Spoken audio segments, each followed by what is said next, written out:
iman naik turun. Bagaimana cara menjaganya? Sudah ada rumusnya dari Nabi. Lihat di kitab Al-Bukhari, Sahih Al-Bukhari, jilid yang pertama, di kitab yang pertama, bab yang pertama, namanya Kitabul Iman. Ada 57 hadis di situ. Di situ dikumpulkan oleh Imam Al-Bukhari untuk memberi petunjuk pada kita. Nabi menyebutkan prinsip-prinsip bagaimana cara menaikkan iman, jaga supaya enggak turun. Kemudian dikumpulkan oleh Imam Al-Bukhari, ada 57 hadis. Ini cara dari Nabi. Anda kerjakan itu, maka dengan itu insya Allah iman Anda akan naik, dijaga dari penurunan-penurunan. Contoh, kalimat kita ambil satu saja dari hadis itu. Al-imanu yazidu wa yantaqis, yazidu bit ta'ati wa yantaqisu bil ma'siyah. Iman itu bisa naik, bisa turun, bertambah, berkurang. Dia bisa naik dengan mengerjakan banyak ketaatan. Ini rumusnya. Yazidu bit ta'ah, tingkatkan amal soleh. Salat, naik di salat sunnahnya, tahajudnya, duhanya, macam-macamnya. Begitu naik puasanya. Rumus keduanya, wa yantaqisu bil ma'siyat. Dia bisa menurun dengan mengerjakan maksiat. Tutup maksiat. Pintu maksiat tutup. Tangan jaga dari maksiat, mata jaga dari maksiat, telinga jaga dari maksiat. Karena kalau maksiat sudah masuk, ini sumber iman gak bisa masuk karena ketutup dengan maksiat. Ketutup.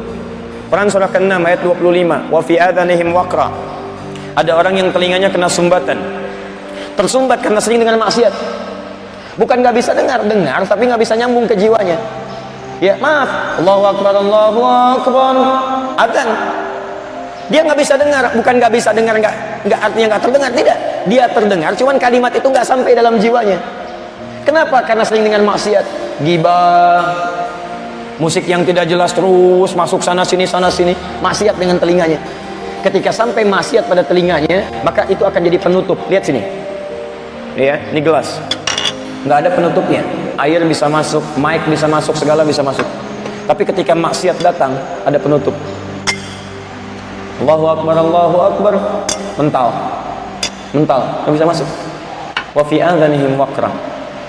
Padahal rumah dekat masjid 5 meter, speaker masjid ke rumahnya begini, nggak kedengaran, nggak bisa. Wa fi adhanihim waqra. Ada yang kepandangan, wa ala absarihim ghishawah. Quran surah 2 ayat ke-7. Kebanyakan maksiat lewat mata. Maaf, lihat gambar-gambar maksiat, TV maksiat, di handphone maksiat dan sebagainya. Itu kalau kebanyakan maksiat. Kalau terbiasa melihat yang tidak baik, yang baik gak peka lagi. Gak peka lagi. Antum lewat masjid tuh, aneh ya. Dari sekian hamba Allah yang hadir di muka bumi, cuman antum yang lewat masjid. Yang lain lewat jalan yang lain. Dan antum melihat masjid, melihat orang sholat pas adzan, kedengaran, kelihatan. Tapi kenapa hati antum tidak bergerak untuk datang ke masjid? Barangkali cek, dalam mata antum sering lihat maksiat, sehingga gak ada kepekaan. Yang paling bahaya, paling bahaya ketika mata biasa dipakai maksiat, maka kebaikan tertutup nanti. Ya fi qulubihim khatamallahu ala qulubihim. Quran surah 2 ayat ke-7. Khatamallahu ala qulubihim, terkunci itu. Dia lihat tapi nggak ada. Kalau hatinya terkunci, maka mohon maaf, suara hati yang baik nggak muncul lagi, nggak muncul. Kalau nggak pernah berbuat maksiat, begitu melakukan perbuatan maksiat pertama, hatinya keras mengingatkan. Misal, handphone ada kelihatan. Antum iseng-iseng ngambil handphone misalnya begini. Itu hatinya akan mengatakan, jangan kerjakan, itu bukan punya kamu. Salah kamu, salah. Antum akan gelisah, nggak bisa tenang antum. Nggak percaya keluar, pakai sendal orang lain. Cek keadaan hati anda. Begitu dipakai sendal orang lain, hati anda akan mengatakan, ini bukan punya kamu. Bukan punya kamu.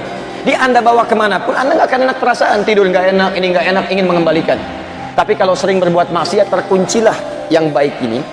Yang ada yang kotornya nafsu. Begitu keluar, pakai sendal.